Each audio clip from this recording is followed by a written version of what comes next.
So we're going to talk for a second about the demise of my industry and what I see and how that all played about.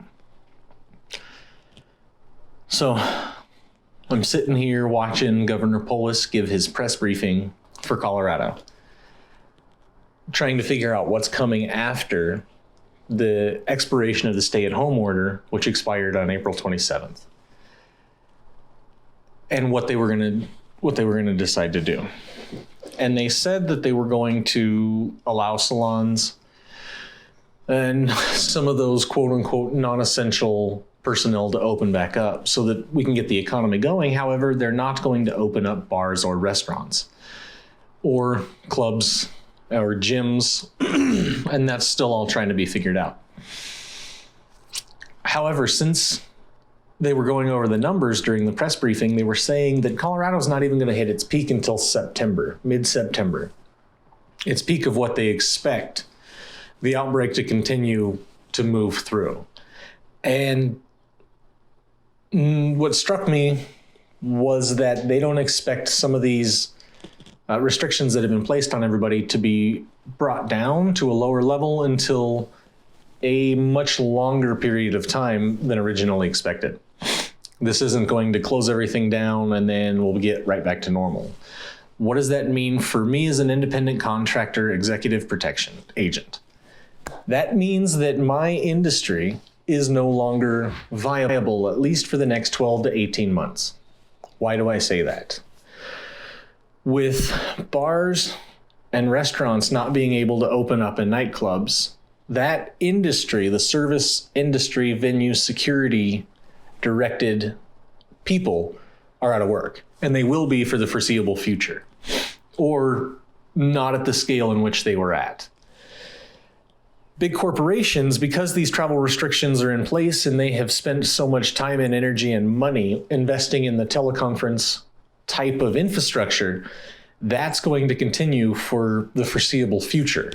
Now, you'll have ultra high net worth individuals and families who will still want to maintain some level of normalcy, and they'll still travel, they'll still go on vacation, but those vacations will be limited to smaller trips and more isolated trips.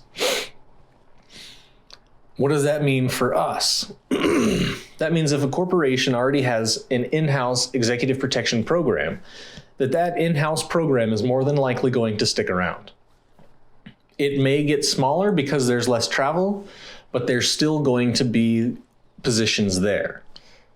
Because there's no travel, those of us contractors who work out of specific states and are licensed in specific states won't have the ability to find work because there won't be any work to find.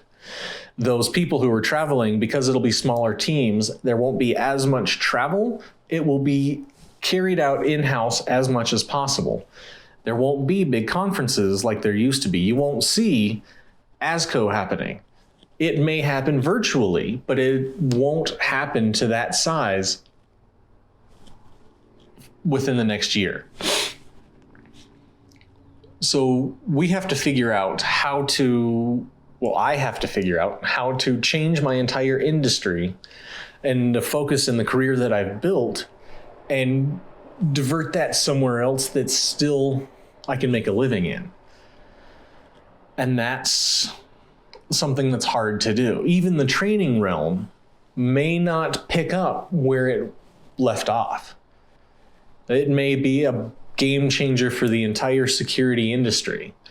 Now, cyber side is going to explode. If you have the time and the inclination, I would start looking into cybersecurity because that is a market that has exponential growth written all over it. If you're in the executive protection realm, like myself, keep yourself available for work, but find something else to do. Not necessarily out of the industry, but find something else to occupy your time because this isn't coming back anytime soon. If you're in-house somewhere, be the best employee you can be and maintain that job, because if you don't find one or if you lose it, you're not finding another one.